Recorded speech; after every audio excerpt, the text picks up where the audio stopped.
80% attendance, then only their name is entered into the test portal, Yes, sir. and then only I can enter the test marks. So the system of Atal is very nice in that Yes, case. that's good. Really good. Here also the test marks and attendance we are going to consider. That will be at the end we are evaluating actually. And then whoever is eligible, having attendance as well as test performance, those will be given the certificate. Test performance, based on test performance, will be giving the certificate of successful completion. And whoever participation is done, they are getting only participation certificate. If not evaluated, test performance is below 60. That way. Okay, so that is almost common rule. Yes, common only, sir. I think we can start within 2-3 minutes, sir. Not an issue. Just a minute. I have one call to take. Just a minute. Yes, sir.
Hello, Pranav, sir. Yes, ma'am. We can start now. Okay. Yes, sir. Shall we start, sir? Yeah, we can start. Please go ahead. Yeah. A very good morning to one and all.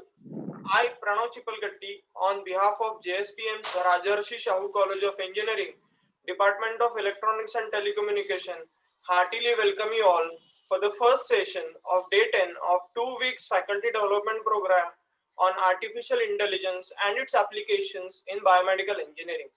Today, we have with us an eminent speaker, Dr. Chirag Paunwala, to deliver session on topic early and non-invasive COVID-19 diagnosis. On behalf of Department of Electronics and Telecommunication, I heartily welcome you, sir. I feel extremely honored to introduce him today. Dr. Chirag Paunwala completed his Bachelor's of Engineering in Electronics Engineering from Sarvajanik College of Engineering, SCET, Surat in 1999. He has completed Masters in Digital Techniques and Instrumentation under QIP category from SGS ITS Indore and PhD from National Institute of Technology Surat in 2012. He is currently professor in ENTC department and Dean R&D at Sarvajanik College of Engineering Surat. His area of specialization is biomedical signal processing, pattern recognition, image and video processing. He has also published in international peer-reviewed journals with high impact factors. He has published 8 book chapters and published 70 plus research articles in excellent peer-reviewed international journals and conferences. He has served as a chair for IEEE Signal Processing Society Gujarat section during 2015 and 16. Under his able leadership, chapter won the Chapter of the Year award twice for the consecutive 2 years out of approximate 200 chapters worldwide, which was the first time in the history of IEEE SPS USA. He was the youngest and first recipient of Regional Meritorious Service Award for exemplary service to and leadership in the Signal Processing Society in 2017. He served as a chapter chair coordinator for membership board of IEEE SPS USA for the year 2019. Currently, he is volunteering as secretary for IEEE Gujarat section. He has worked as a reviewer of technical journals such as IEEE Access, Springer, Elsewhere, ACM, and also served as technical program member as well as advisory committee member for IEEE conferences for many reputed conferences, which includes TENCON, TENSIM, Indicon, CVIP, etc. He has served as a session chair for Indicon 2019, TENSIM 2020, and CVIP 2020, to name a few. He also received honor of NVIDIA GPU grant, GUJ COST DST project support grant, AICTE Equis, AICTE Atal, and GUJ COST DST seminar MTP grants. He has also received grant of worth USD 4,000 dollars twice from IEEE SPS for performing various activities. He has also received travel grant for ICA SSP 2016 Shanghai, 2017 USA, 2018 Canada, 2019 UK, and ICAP 2019 Taiwan. Currently, he is senior member of IEEE, fellow member of IETE, member ACM, and life member of Indian Unit for Pattern Recognition and Artificial Intelligence. He is chief guest editor for Scopus Indexed, EAI, and Springer book on biomedical signal and image processing with artificial intelligence and IoT applications for healthcare systems. He is also serving as guest editor for Scopus Index special issue on applications of soft computing and machine learning techniques for biomedical signals and images in for Bentham Publication House. Under his supervision, one PhD is successfully completed, and 7 more research scholars are working under him from UTU and GTU. We are fortunate to have you with us today, sir. I welcome you once again and request you to start the session. Thank you. Thank you, Professor Pranav, for kind introduction. And now, without wasting much more time, I want to start my topic, that is non-invasive COVID-19 detection techniques. So exactly this topic, always when we are starting, when we are choosing some topic, there is some motivation behind that topic. And obviously motivation, uh, okay. Obviously, motivation is that generally when we are saying that we want to reduce or we want to identify the COVID patients in early stage, that was actual motivation. So we had started this work in early May during the lockdown period, and we have divided this work into majorly two parts, and both the parts today I'm going to discuss if time permits. So first part I'm going to discuss is related to the chest x-ray. So how to detect COVID using the chest x-ray, and how neural network, how artificial intelligence is useful to detect COVID if we have the x-ray images. And the second part is totally novel part, and it was developed first by our team. We are working in a team of 7 members. So it is totally developed by our team. That is the mass detection of COVID using the tonsillitis. So we are using we are not using the thermal scanner, but we are using the tonsillitis image to detect the COVID patients. Actually, all these techniques that I'm sharing right now are giving you the idea that the person has probable COVID, because no method can sure tell you except CT scan, and maybe some other techniques are there that are the invasive technique. That technique RT-PCR is there, or antibody test or the CBC. Some tests are there which can give you the final answer that whether person has COVID or not. So non-invasive techniques are giving you almost 80 to 90% correct answer about the COVID patients. So we have, as we are aware that we have two types of the methods, non-invasive and the invasive method. And when we are talking about and when we are using the word early detection, then we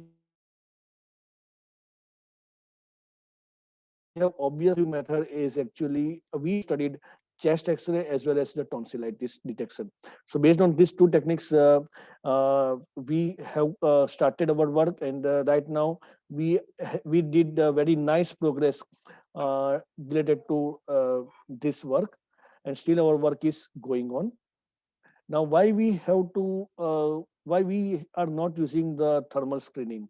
So people are using nowadays thermal screening because it is very simple to measure the temperature and to identify whether the person has probable COVID or not. So this is the technique that nowadays it is in use in airport or the mall or in the public area. But generally, we read many times in the newspaper also that people are taking paracetamol and they are traveling so that they can escape from the thermal scanning. So that is what the shortcoming of the thermal screening, and that's why thermal screening is not able to give you 100% accurate solution.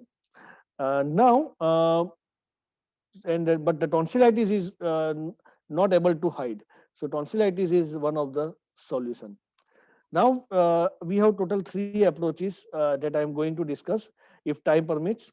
Approach one is related to chest X-ray detection. So first is the COVID-19 diagnosis from chest radiography images using deep residual network. And our this work was accepted and appreciated in one of the conference that is 11th International Conference on Computing, Communication and Networking Technology at IIT Kharagpur. So generally, my tendency is that once the work is published and it is appreciated by peer community, then after we have to open it for the public so that they don't have any hesitation to accept our work. So these are the images of the chest X-ray in which we have the two sets of the images. Set one is for the healthy patient, and the set two is for the COVID patients. So based on this X-ray images, we have to identify whether person has COVID or not. So obviously, doctors are the best judge, but as an engineer, we can help doctor to give the early diagnosis. Now, what is the novelty of this approach? Why we are, because nowadays many of you are aware about the AI and the good in the artificial intelligence. So many of you heard about that people are working in the chest X-ray images, and they gave the solution also. But what is the novelty in our approach? When, as I told you, we have started this work in early May. At that time, we had a limited data set, and we had started our work with the limited samples, and then also we got the high performance. So the first limitation is that we worked. First novelty, we can say that first novelty is that we worked with the limited samples, and we have to achieve the high performance. That is the first novelty. So limitation, we have converted that to the novelty. Then we had a problem of the class imbalance issue also, because at that time we don't have uh, more images of COVID patients, but we had more images of healthy patients. So we have less images of one class, but we have more images of other class. So that is what the issue that we faced during our work. So that class imbalance problem also we tried to overcome, that I will explain in subsequent slides. Another is that when we have limited data set, limited samples, then the one of the solution is that we have to use the deep neural network. And when we are using the deep neural network, when we are going deeper and deeper, then the issue is that you will get the answer. Maybe you will get the answer correctly, but when you will do the back propagation, at that time, during the back propagation, the problem of vanishing or exploding gradient can be there, because you are using the more layers. And when you are using more layers, or when you are going into deeper and deeper, the differentiation, it has to take many times. So your gradient is reducing exponentially. So once your vanishing gradient problem occurs, your weight will not be updated, and if the weights are not updated, it will not give you the correct answer, and your network will stuck. So that is the issue that we have to overcome. So these are the limitations, and we have to overcome this limitation. Yeah, another issue is that accuracy gets saturated or even starts degrading rapidly. So those who are aware about the CNN or the deep neural network, they are aware that it is never we are never going to the infinite layers, because generally people are saying कि चलो जाओ infinite layers में हो सके उतने layers increase करो, जैसे VGG 16 है, VGG 16 to VGG 19. Okay, so go for the deeper layers, because we face many times student that they are saying that sir VGG 19 है, तो why we are not going for the VGG 34, why we are not going for the VGG 15? So it will give you the good answer. No, when you are going deeper and deeper, it is not always true that you will get the correct answer. Either your accuracy gets saturated or it can start degrading also. That we will discuss later on also. So these are the issues that we tried to overcome, and we got the good accuracy in our algorithm by overcoming these issues, and that is the novelty of our approach. So as I told you, we have very limited data set, and as we have limited data set, we have some problems during training. So which are that problem? As one of the problem, as I discussed, it's a vanishing or exploding gradient. Second problem is accuracy degradation problem. So these two problems I have to overcome.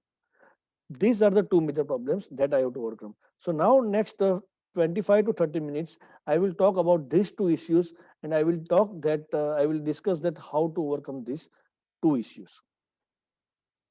Okay, so I think there is a I am rarely using Zoom because so I'm opening my chat window.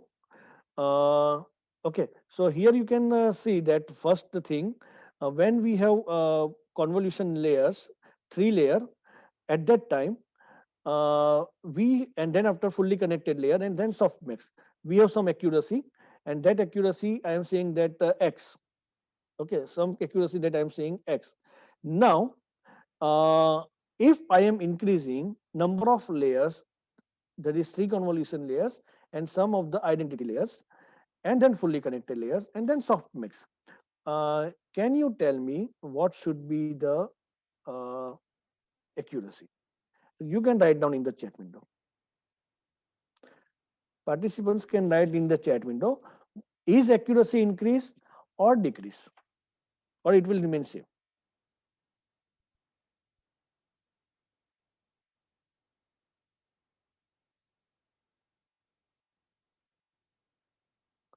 I have opened the chat window.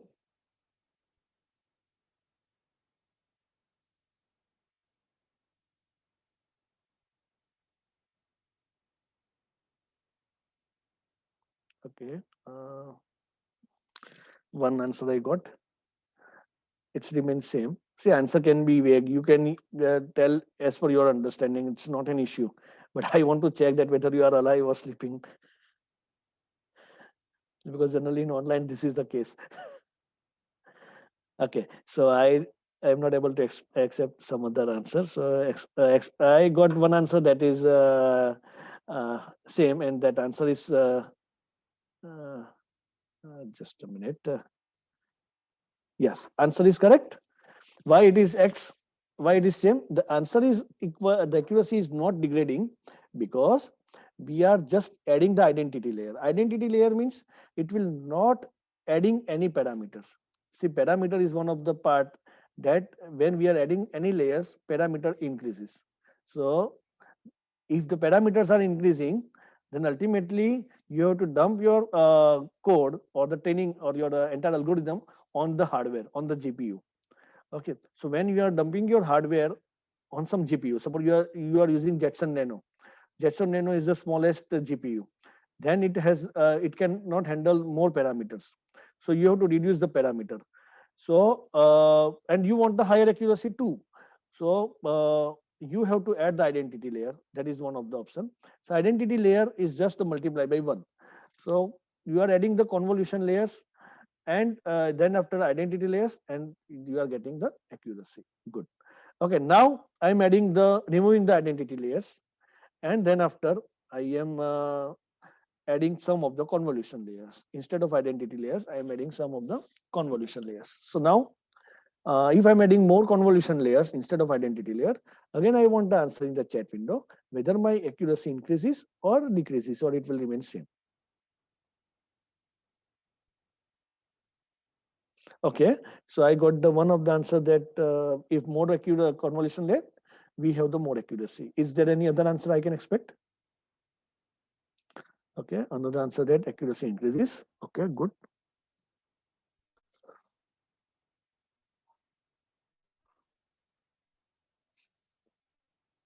Okay, so I think that this is sufficient. So answer I am displaying right now over here.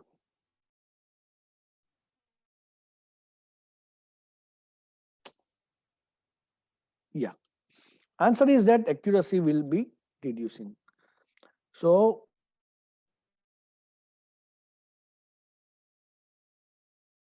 correct. I am not saying like that. They are also correct. If we are increasing the convolution layer up to certain limit, your accuracy will be increased. But if it is more layers, then accuracy will be degraded. And that accuracy will be degraded because of the problem of the vanishing gradient, means your weights will not be updated, and you will be stuck to some point where you will not have the local minima or the global minima, means you are not at the point where you got the minima. So that is what the issue. Now that is the proof is also given by he et al. And this paper is the deep residual learning for image recognition, which was accepted in CVPR 2015. And it is one of the most cited paper in the top three. It's the most cited paper by the Google citation, and it has more than 62,000 citations right now. So you can understand the value of this paper. Only one paper has this much amount of the citations. So now you can see that if we have the 20 layers, here it has first graph of the training error versus iterations. And the iterations that used by he et al. Are 10 raised to 10,000, 20,000. So that much amount of the iterations they have used. So if it is, they have used the 20 layers, then they got the less training error. But if they used the 56 layers, then they got the higher training error. Means when we are going deeper and deeper, if we are adding more convolution layers, then this accuracy is error is increasing. If instead of this in 56 layers, if I am using remaining layers as identity layer, accuracy will remain same. Okay, so what is the need to add the identity layer? That we will see. Now test error versus iteration. So test error also you can see, test error or the validation error. You can see over here that for the 20 layer, test error is something somewhat less compared to 56 layers. So this shows that when we are going deeper and deeper, we have the problem of accuracy degradation. And that problem is increasing day by day and iteration by iteration. So what is the solution? The solution is the residual learning. Residual learning is the solution. So residual means some part that is learned, the minor part, or the some fraction. So h of x here we can say that if I am giving input x, then I am getting output y. So h of x is nothing but the true mapping function between input and output. Now we are using same h of x, but what we are doing right now, we are giving one, we are adding one layer over here, and this is identity layer. You can see that. You can see that this is identity layer, and we are adding one identity layer. And if this identity layer I am adding, then I have h of x equal to f of x, this one, plus this x. Means your f of x is finally, which is now the mapping, is h of x minus x. F of x is equal to h of x minus x. And what is f of x? F of x is the residual function. F of x is a residual function. Now we have to set the residual function in such a manner that we will avoid both the problems of overfitting, means vanishing gradient, as well as accuracy degradation. That is what our goal. And residual learning will helpful in doing these things. Okay. Now this is the residual block. So residual block, as you can observe over here, after two layers, we are not taking after each layer. We are taking after two layers. After two layers, what we are doing, we are giving one connection from X to Y before ReLU. Before activation, we are giving X to additive function. Means this is the skip. So I am skipping this part. I am connecting this part, or I am skipping this part. So it is known as the skip connection. So this skip connection is very useful for uh, removing the vanishing gradient problem. So uh, actually we are doing the identity connections. As I told you, identity connections will not add any parameters. So we are connecting the identity connections throughout the network to help the learning in such a manner that we will get the good accuracy. Now, as I told you that no new parameters are added when we are using the residual identity layers, and as we are not adding new parameters, there is no computational burden. And I already mentioned that if computational burden is increased, then ultimately when we are dumping our code or algorithm on the GPU, then it will take the more training time, as well as during the testing also it will be slow. So computational burden is also, it should be less. And this method allows us to design deeper networks. Ultimately we want to design deeper network. Why? Because we want the good accuracy. We want the good accuracy compared to 20 layers or the 34 layers, like that. So ultimately we have to go deeper and deeper with the minimum number of parameters to be added into the network. Okay, so we are getting the good accuracy also with this method, as well as this method. As I told you, we are working for the COVID, so you can use this method or the residual method for any biomedical applications, because in biomedical applications we want the good accuracy. We want to detect that the COVID person should only uh, get the answer of the COVID. Non-COVID should not get the answer that the person has the COVID. So we want the good accuracy. Okay, we are not interested in the exactly faster answer, but we are interested in the accurate answer. Okay, now importance of the forward and backward flow. Again, I am showing you that how the vanishing gradient problem will be avoided by using residual block. So here you can see that layer L minus 2, L minus 1, and layer L. And there is a skip connection over here. There is a skip connection over here. And this skip connection is identity. Means weight is equal to 1. Weight is equal to 1. That's why it is identity. Now, starting with the forward flow. See, this slide is very important. We are starting. See, this slide will indicate, will give you the answer about both the accuracy maintenance or accuracy increasing and the vanishing gradient problem removal. So this slide will give you both the answers. So AL, that is nothing but the function with the WL minus 1 to L, this one, into AL minus 1 plus BL. BL is the bias, plus using this skip connection. Using this skip connection with the weight WL minus 2 to L, we are connecting this path into AL minus 2, its activation. Okay. So So this is what the, so this is forward flow. This is forward flow. Now this is very important, and we are aware that ZL, it is giving the output Z, because it's a complete function. This is complete function. So I am taking that ZL output of the Z layer, which is nothing but a WL minus 1L, A L minus 1 plus BL. So this is nothing but the ZL. And this is B WL minus 2L into AL minus 2. So this is my input at the layer L.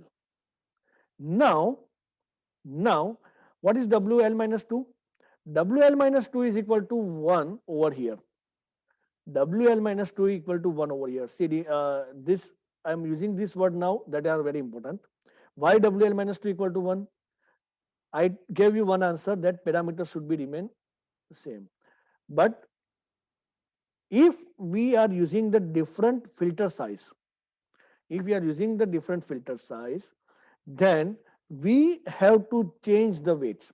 Suppose here I am using the 128 and here I am using the 64, then I have to set the parameter in such a manner that there is no dimensional mismatch, because ultimately it is the vector addition or the vector multiplication when we are doing this thing. So it's a vector multiplication.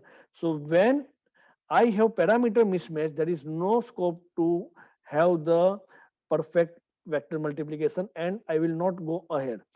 So here I can use identity layers only if I have same number of filter size. Okay, so same dimension, W equal to 1. Dimension differs, we have to change W also.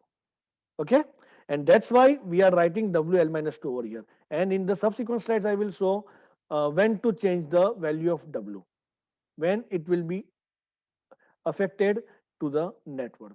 So this is about the forward flow. Now about the backward flow. Backward flow means back propagation. Now back propagation means we are going from the layer L to L minus 2, and we have to update the weights. We have to update the weights. So here it's not a scope. If it's the identity, we don't have to update the weight because it's a gradient function. So when we are taking the gradient descent, there is no need to update the weight because it's a one identity. Now, now delta WL minus 1 L, that is the differentiation or the derivative, is nothing but the minus. Minus is showing you the sign of the weight update. Based on that, our sign is defined. So it's A L minus 1 into delta L. Delta L is the weight updated from the previous layer L. And the delta WL minus 2 L is equal to minus A L minus 2 into delta L. Now in this case, delta WL minus 2L will be remain as it is. Okay, now how vanishing gradient problem will be overcome? Now suppose, as I told you, we are going deeper and deeper, and when we are going deeper and deeper, ultimately at the last layer or the initial layer, now we are going last to first. So when we are going towards the first layer, it may be the chance that gradient is 0. So weight update is 0.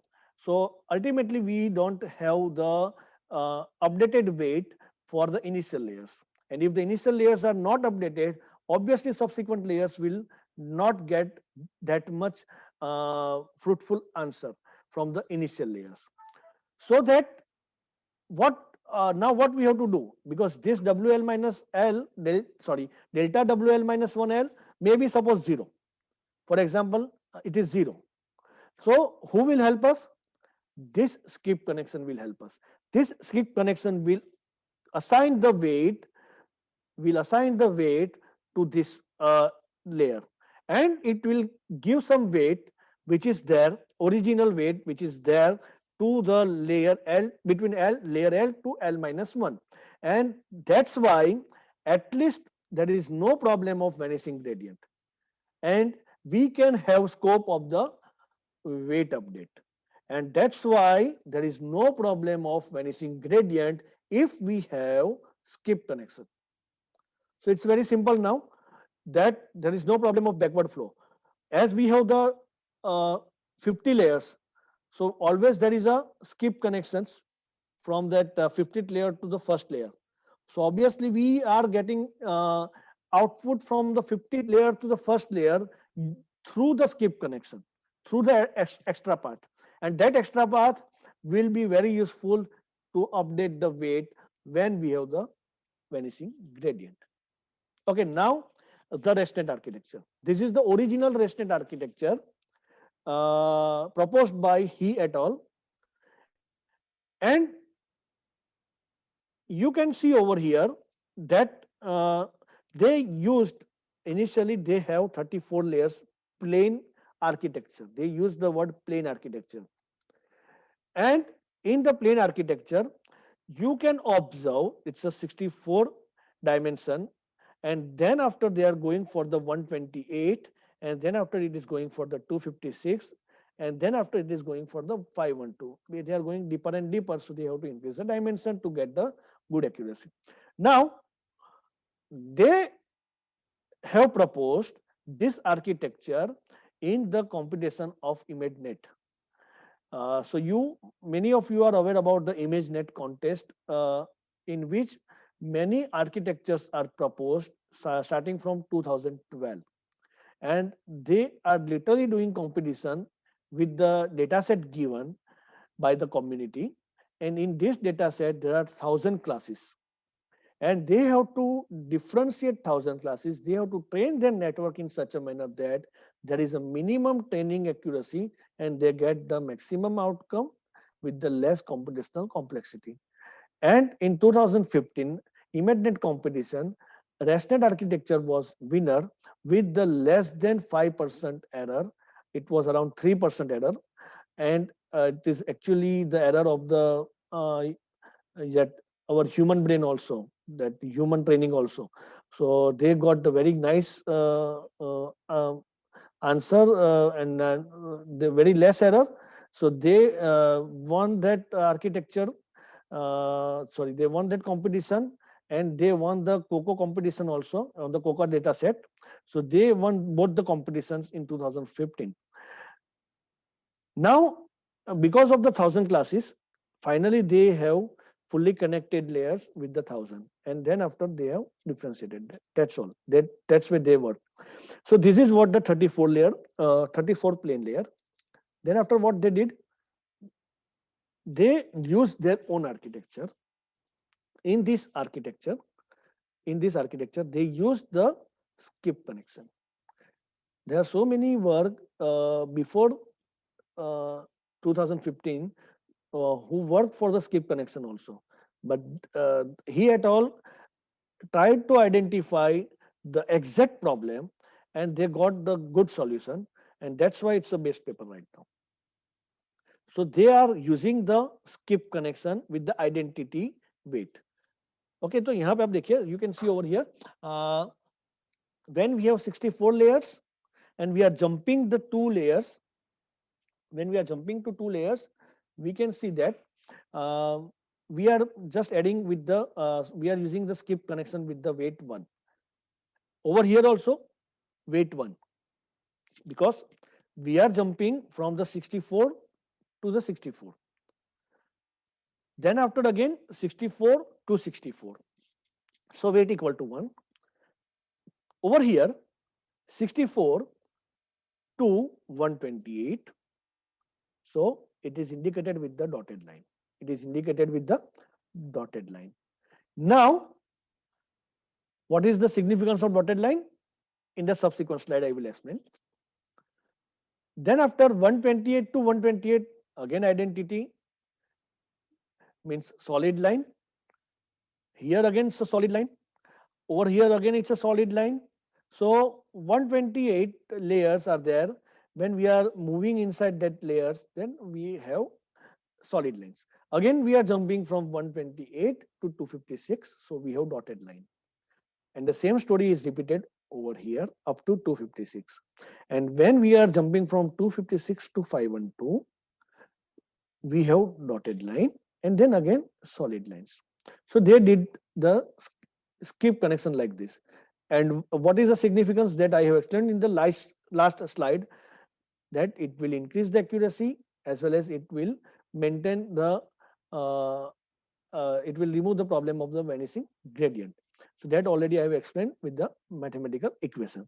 Now the next part is that what is the significance of this dotted skip connection. So this dotted skip connection gives, it is the same equation, but here we have to assign some weight. Initially in the solid line we are using identity layer, means weight was 1. But when we are changing the dimension from 64 to 128, we have to match the vectors so that we can have the perfect addition between this and the particularly this x. So that we are multiplying ws, that is with the 2 to maintain the dimensions. So we are assigning some weight that is known as the skip weight. So when we are going from higher level layer, that means 128 from 64, then we have to assign the weight according to 64 to 128. When we are going from 128 to 256, we have to assign the weight accordingly. So this dotted line indicates that we don't have weight equal to 1, but we have some different weight, and that is depending upon the dimensions that are used for uh, uh, going ahead or going forward. Now, this slide indicates the problem that how it is solved using the skip connection. So here that solid line indicates the validation accuracy, sorry, validation error, and this faint line indicates the training error. Now 34 layers, plain layers, without residuals, without skip connection. 34 layers have more error compared to the 18 layers. Compared to 18 layers means ultimately, when we are using the 34 layers, we have more error, both the training error as well as the validation error compared to the 18 layer. But if we are using the residual network, then for 18 layers we have higher error compared to 34 layers, compared to 34 layers. That means in the RESTnet, by using the skip connection, error is reducing drastically. And here we are showing that results for the 34 layer only, RESTnet 34. Authors have implemented up to RESTnet 152, RESTnet 50, then after RESTnet, I think, if I'm not wrong, 102, then 152. So they are going too much deep, and they got the same answer. It's not a fluke. They are going deeper and deeper, and they got the same uh, reason and the same answers, and that is because of only the idea of skip connection. So sometimes small things, small invention can change the life. So that is the small invention, that skip connection. Now, what we changed in the proposed architecture? As we have limited data sites, we have to use the technique of transfer learning. So we have two solutions that we can use, either transfer learning or we can use one-shot learning. So in tonsillitis, we use the one-shot learning because we want to check both the things, whether we are getting same answer with the help of the one-shot learning, that using the transfer learning. So we use the one-shot learning also using when we are working. We worked for the tonsillitis, and that work was also selected in reputed Indicon conference that will be there in the Delhi right now. So that here we use the transfer learning and we use the uh, pre-trained weights of the ImageNet dataset. But over here we have only two layers, two things that we want, either COVID patients or non-COVID person. So non-COVID person and COVID patients, that are the two answers, probable answers. So what we are doing, we don't want the 1,000 classes. So we have liberty to go in more deeper with the if we have the pre-trained data, pre-trained weight. So we went for the more deeper by using the dense layers, and we got the good accuracy. Now, what are the other key challenges and how we tried to get the solution? So, as I told you, one problem was class imbalance. We had very less data set of COVID patients and large data set of not COVID or the healthy person. So, how we tried to overcome? Because here I am going to represent my work, so I have to explain you that how we got the solution. So you can use this type of the thing in your work also if you have the class imbalance issue. So we had two possibilities, weighted loss as well as the resampling. Weighted loss I will explain in detail because we use the weighted loss, and the resampling means I am not going into the detail about the resampling, but in the case of the resampling, I'm just going to explain you in the brief so you can use in your work also. Actually, we did resampling also, but we got the more accurate answer using the weighted loss. So in the case of the resampling, what we have to do, suppose you have 8 images in your data set. Out of that 8 images, 6 images are of the healthy persons and the 2 images are of the COVID patients. So what you are doing, what you have to do, that 2 COVID patients image that you have to repeat that images in the data set. So it will be 4. It will be 4. Now, if you have 6 images of the healthy person, you can remove that 2 images. So you have 4 of the healthy person. So you are able to remove the class imbalance problem like this. But that is not possible solution when you have the large data set. Large means if you have the 800 or the 1,000 images, that is not the large data set. But to manually check all this thing and to do the to remove some of the parameters or some of the images and to add some of the images is not a desirable task, and that's why we went for the weighted loss. Data set size is the issue also. So data set size issue, as I mentioned, we have transfer learning or we have one-shot learning. Transfer learning, I explained that we have to take the pre-trained network, and on that pre-trained network, we have to modify the parameters of our requirement by adding the dense layers, so we get the answer. And the one-shot learning, I will explain you in the last. Another very simple thing that many researchers are doing, which is not, I am not suggesting for the biomedical application actually, that is data augmentation. Uh, Praveen, can we take the question in the last?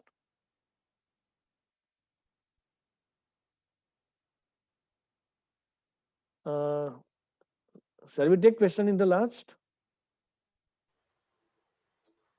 I think it is done by mistake, sir. Okay, no issue. So one-shot learning I will take with the application of the tonsillitis. Now, class imbalance issue. First issue we are starting with. Okay, I was talking about the data augmentation. That's why I'm not taking question together. Data augmentation, why we are not using for the biomedical application? Because data augmentation is generally very minor thing, that what we are doing, scaling, rotation, we are adding some noise and that thing. So that is not the issue, that scaling and the rotation that we have to, we are facing in the biomedical application. It is not like that कि कोई CT scan machine में उल्टा चला गया, ऐसा नहीं होने वाला है. Okay, so that is not the solution, that we to just generate the data or to increase the data set size. We have to play some games. So I am not suggesting data augmentation for biomedical signal processing or image processing. Now, class imbalance issue, as I told you, that if we have the class imbalance, then your algorithm,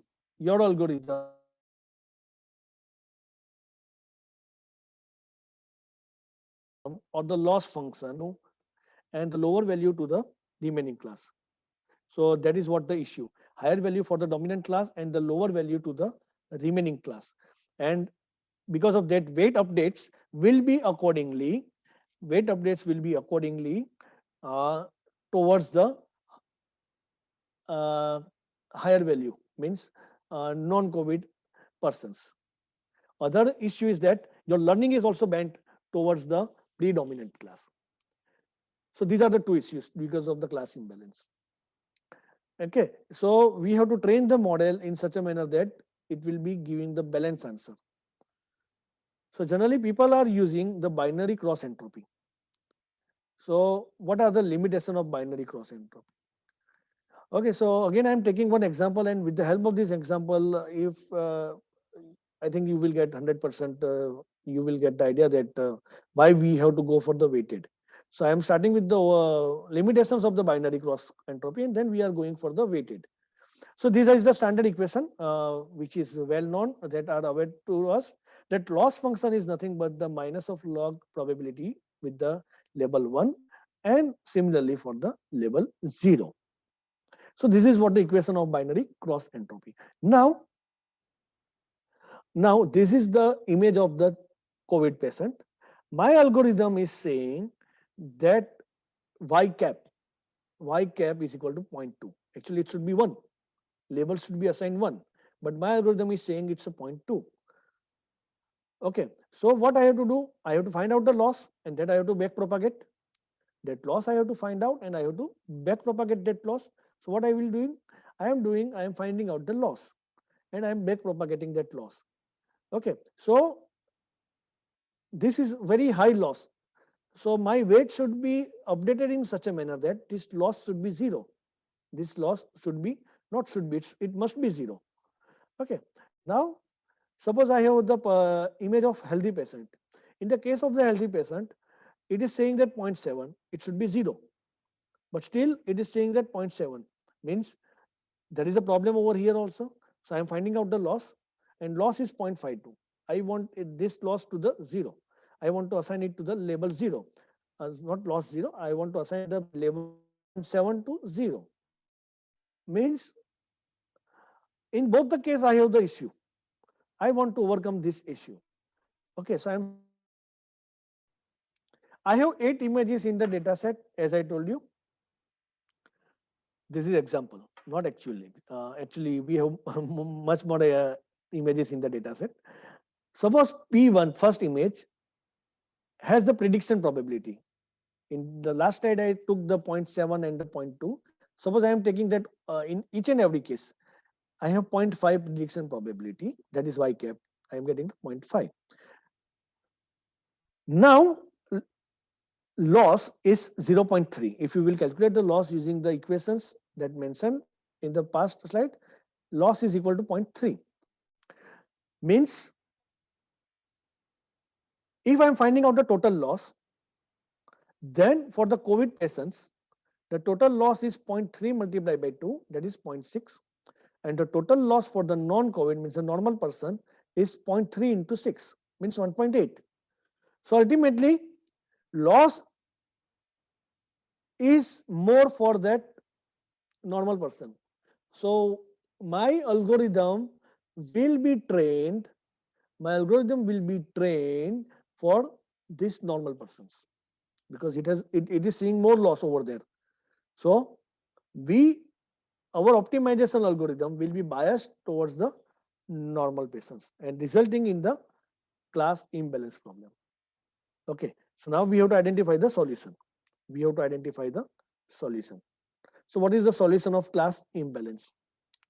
So solution is that we have to multiply the equation of binary cross entropy with the some weights, and that weight is, suppose Wn, that is for the weight for the normal person, and the Wp is the weight for the positive patients, means COVID patients.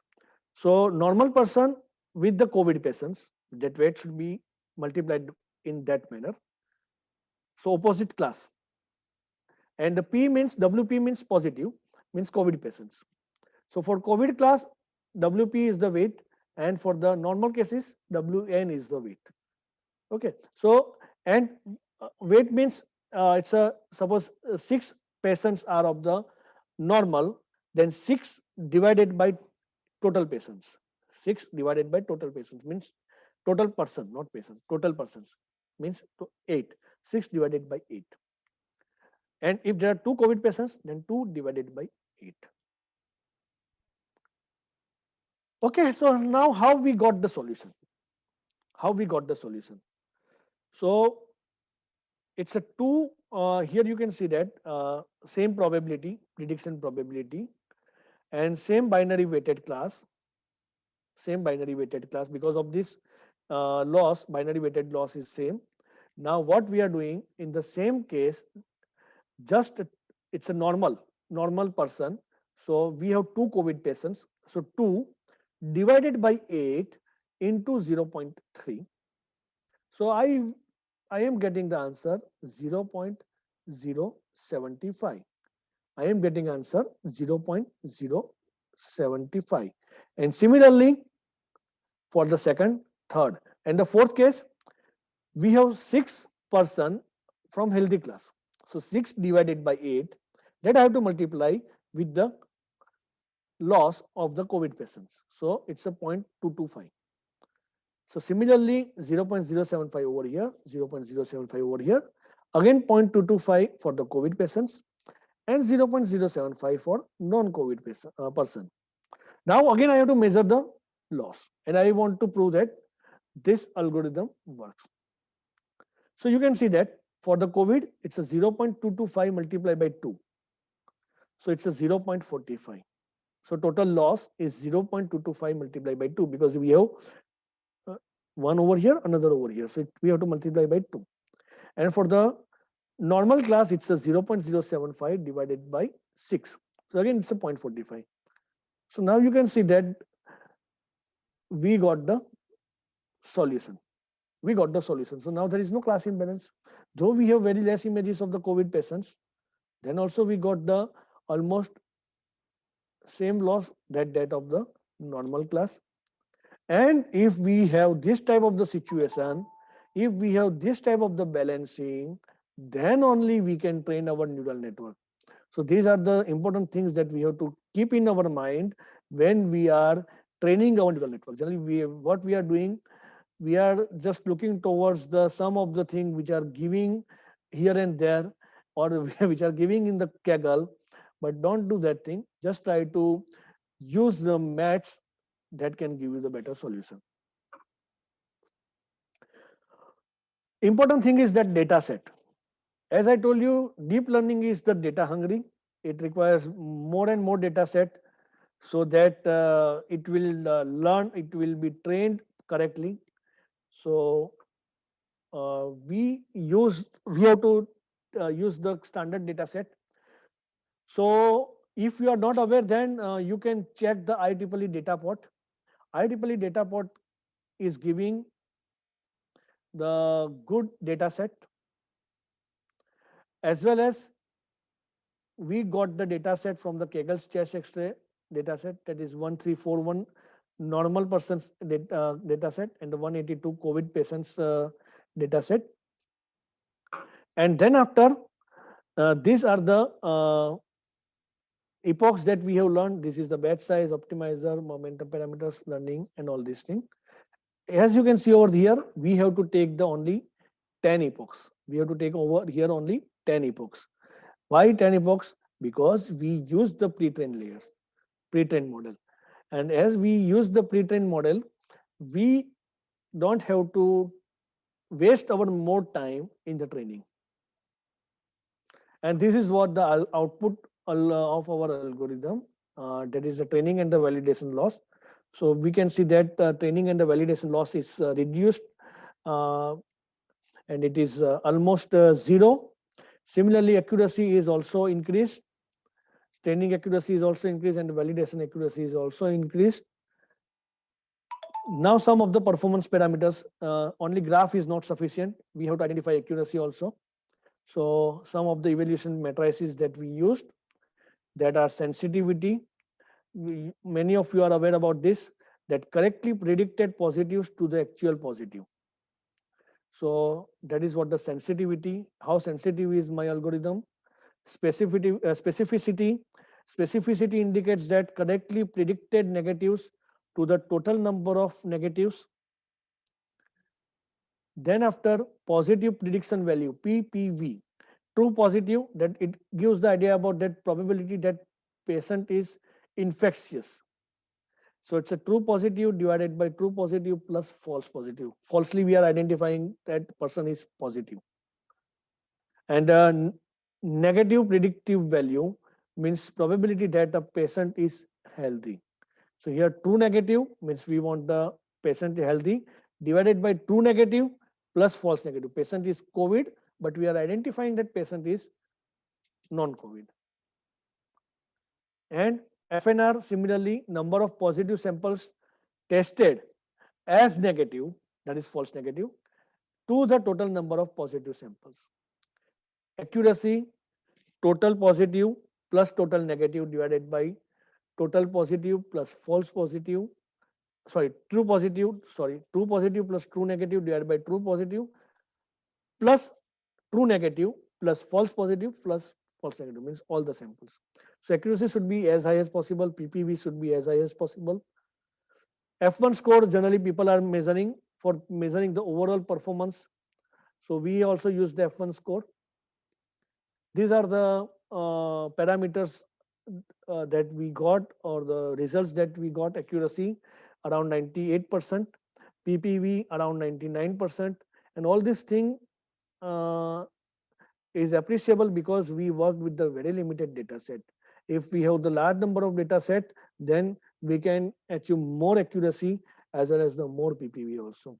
So this is what the thing that related to X-ray images. So as mentioned in the conclusion, that it is used for the COVID patients, COVID-19 detection. We use the residual network for with and that residual networks is helpful to overcome the problem of accuracy detection by increasing the depth of the network, as well as the it reduces the problem of the vanishing gradient also, as well as the weighted cross entropy is useful for removing the problem of the class imbalance.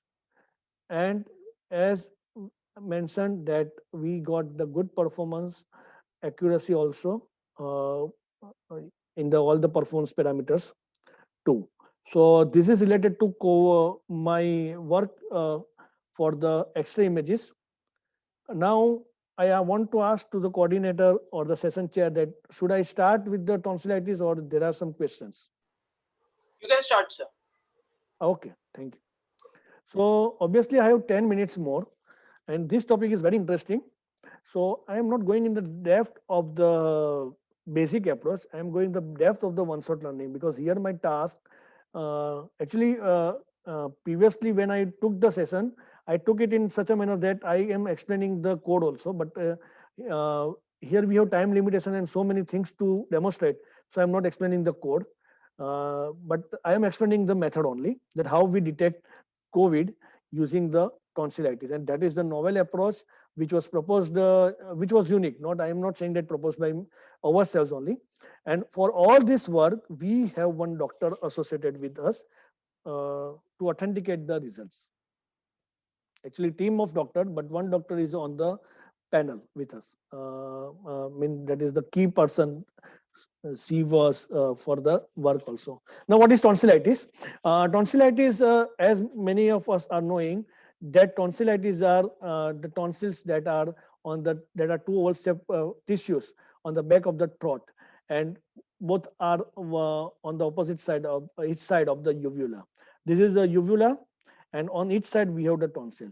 You can see over here, this is the healthy tonsil, means there is no symptom of the infection, and this is the tonsil with the infection symbols, and that is the reddish. So you can see that reddish part are there in the tonsillitis, as well as some of the reddish part is there at the uvula also. So this is the key part that we have observed. This is the actual image that helped us also about the uvula and the tonsils. Okay, I'm not going in the depth because we are aware about these symptoms. Now, these are the common signs and the symptoms of the tonsillitis during COVID. So, during COVID, if we have these are the type of the symptoms, then tonsillitis symbols, then we can have the probable COVID. We have used the first symbol for analysis, red or the swollen tonsils right now. We have one thing still pending that are in the process, but right now we are working with the red or the swollen tonsils, and that helped us to identify the COVID patients. So these are the work. 3 papers are selected for the tonsillitis. As I told you, that is the unique work, and one is in the Springer conference, another one is the Springer journal, another work in the Indicon.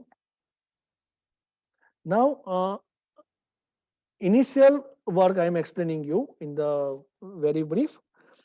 We took the image of the throat, and we, after taking the image, we have to identify the region of interest, and that region of interest we have to identify in such a manner that it should be robust. Means it, we must able to identify at least uvula and both the tonsils, and we are interested to identify the redness around the uvula and the tonsils. And we have another objective is to remove the unwanted part, because when we are capturing the image, at that time we have unwanted part like tongue or the teeth. So we want to remove that unwanted part also. So these are the two objectives. So here we can see that we have the unwanted part, that is tongue as well as teeth. So we did the Kenny detection, and based on that we identified the region of interest.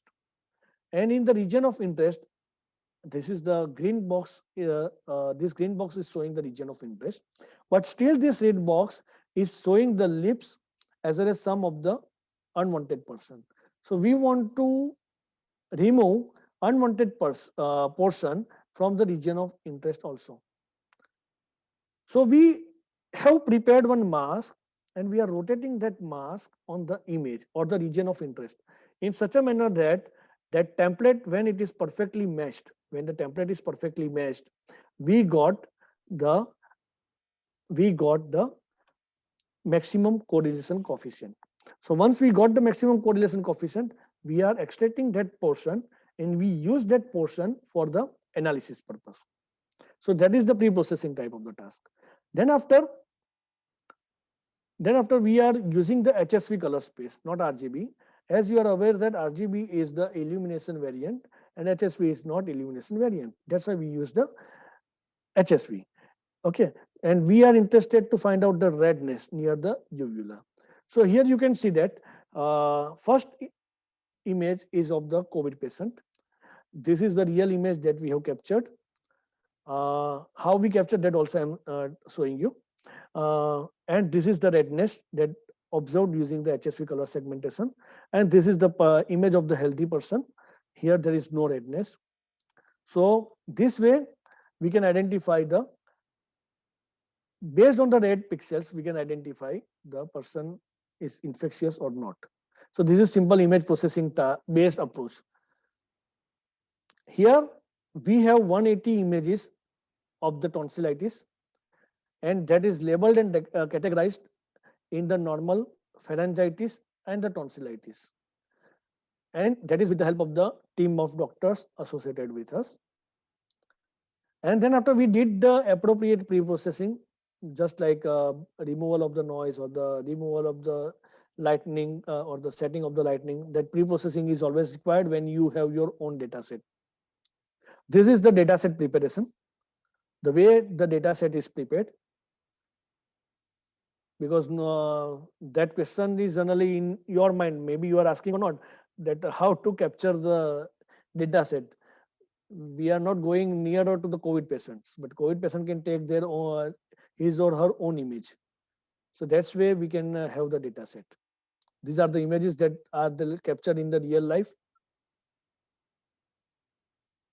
And here you can see that some of the images are giving us the good result, but still some are uh, still some are here it's good,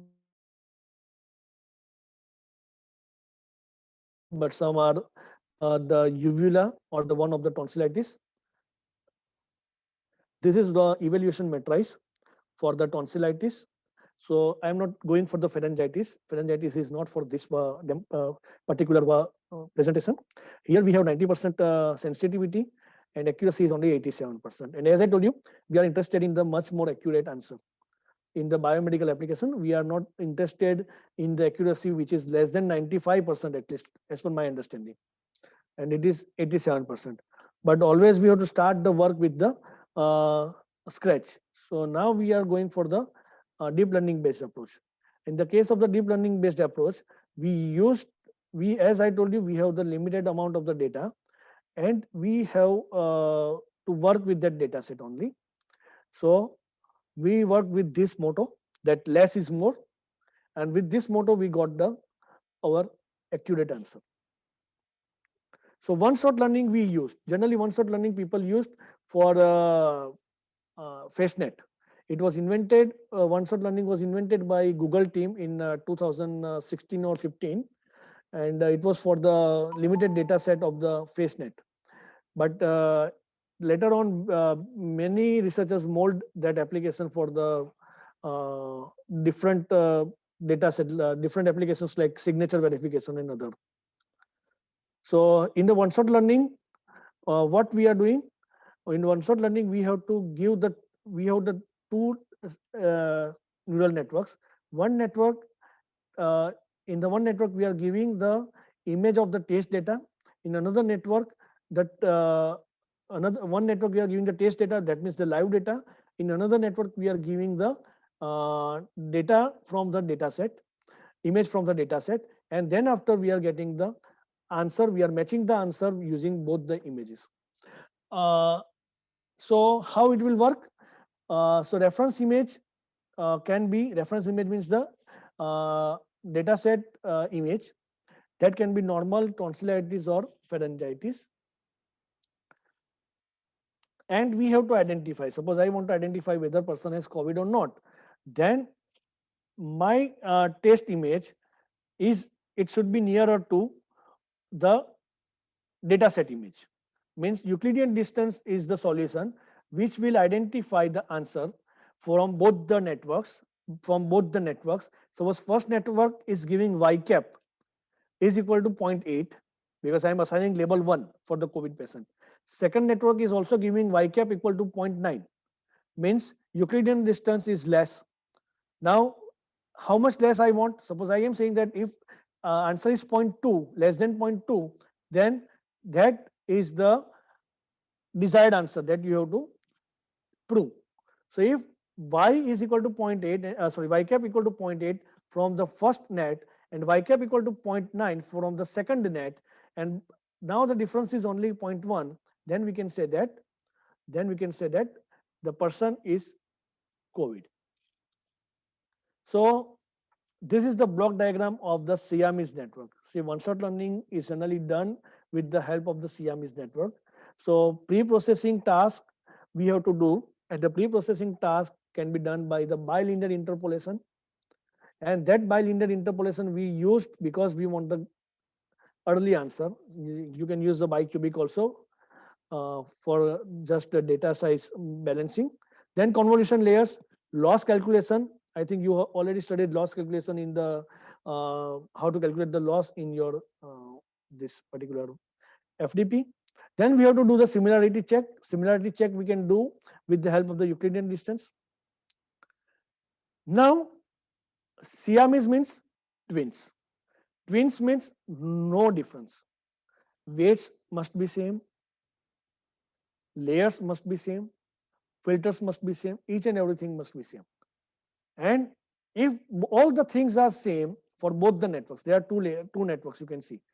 If all the things are same for both the networks, then only Euclidean distance can be correct. Then only Euclidean distance can be correct and we can get the correct answer. So this is our proposed architecture. In this proposed architecture, this is the training data and this is the testing data. And you can check that in both the network, we have same number of layers, same number of training parameters, same pooling, each and everything. And then after we are, final answer we are giving to the Euclidean distance for getting the final answer, then we are taking the decision. Okay, so this is the proposed architecture for the tonsillitis using the one-shot learning. And you can see that training and testing accuracy loss is also dramatically less when going for the larger number of epochs, around 100. That is not so much large again. And we can see that around almost loss is zero. Accuracy is around 98, 97%. That I will show you later on also. So training and validation accuracy is also nice. You can see that evaluation matrices, these results we have claimed in our Indicon paper, that sensitivity is 98%, 98.4%, and accuracy is around 96%. So in the previous work, tonsillitis for using the image processing work simple, we had accuracy around 87% and the sensitivity was around 90%. But here it is 98.4% and accuracy is also around 96%. So this shows that using the AI based algorithm or the deep learning based algorithm, we can have the good answer that or the correct answer. In future scope, we can accommodate the temperature rise due to the tonsillitis in our system. That can be done. You can also explore that work because this work we have decided to open for public from the initial day, and that's why we are not claiming any patent from the day one. These are the associated person with us. Dr. Upena Dalal, she is professor with NIT Surat. Dr. Mita Paunwala, she is associate professor with CK Pithawala. Dr. Parima Parikh, she is MD in the Biomedical College. And two are my students, Himans and the Pujan, and one is student from SVNIT, Ojas. So these are the team of students and faculties who are associated with us. These are the references for the work. And thanks. These are my email IDs. You can contact me anytime for any time work related to any technical work. Thank you very much. That's all from my end. Thank you, sir. We have a couple of questions. Yeah, please go ahead. Which method of COVID detection are good, that is invasive or non-invasive? Can you throw some light? Obviously, invasive. Non-invasive techniques are basically used for the early detection. And early detection is not 100% accurate. So invasive is generally people are choosing for the COVID detection. Non-invasive techniques is when we are going for the CT scan, then it is the best one out of all the non-invasive techniques, but it is in the later stage, not in the early stage. Our work is related to the early stage. That's why we, an early stage as well as the mass detection. So in the mall as well as in the railway station or the airport, we can easily deploy this type of the system, suppose using the tonsillitis as well as chest X-ray. In many of the airports, chest X-ray based system is deployed right now. If there is a fever, symptom of fever, then they have to go for the X-ray analysis also. Similarly, we can have the combination of the tonsillitis as well as chest X-ray in the public places. Okay, thank you, sir. Next question is, as the COVID-19 is changing its molecular structure, in other words, its DNA is changing, in this situation, how effective is ResNet? Yeah, ResNet, right now, ResNet we are using to increase the accuracy. And actually, COVID-19 changing its structure, but still its effect on the chest is as it is that was previously there. It is not like that it is not affected to the chest X-rays. It is there. It is still affect the lungs. Still it is there. So I think that ResNet and many other nets are there that people are using. But ResNet is sufficiently work, and the modifications in the ResNet can sufficiently work for the COVID-19 if structure of the virus is changed also then. Okay, Because thank you, sir. ultimately it's virus. We have the last question. Sir, kindly suggest any resource from where we can find COVID-19 data set for research purpose. Okay. I gave you one of the resource, that is two resource rather. IEEE data pod. IEEE data pod is one of the standard website that give you always the correct data set, and it is verified. Suppose I want to publish my data set with the IEEE, they are verifying my data set and they have to upload that. Another is the Kaggle.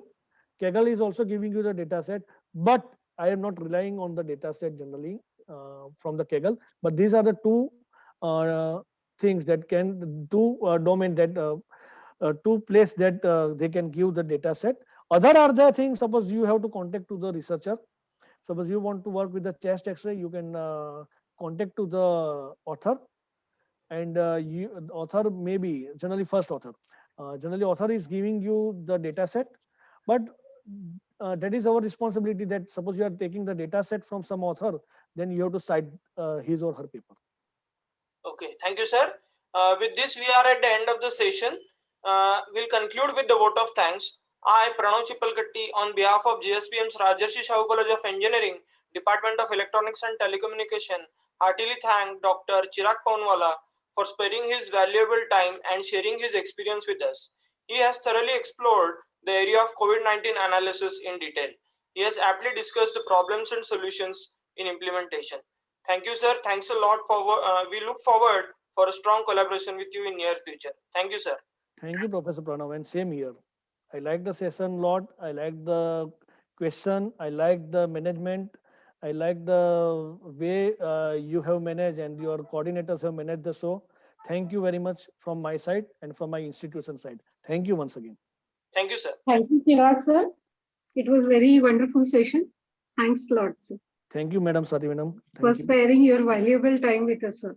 Thank you, and we hope that we have future collaboration too. Yes, yes, definitely, sir. Okay, thank you, ma'am. Yes, sir.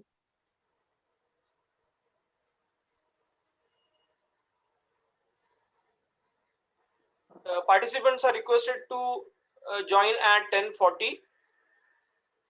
Sorry, 11:40. Thank you.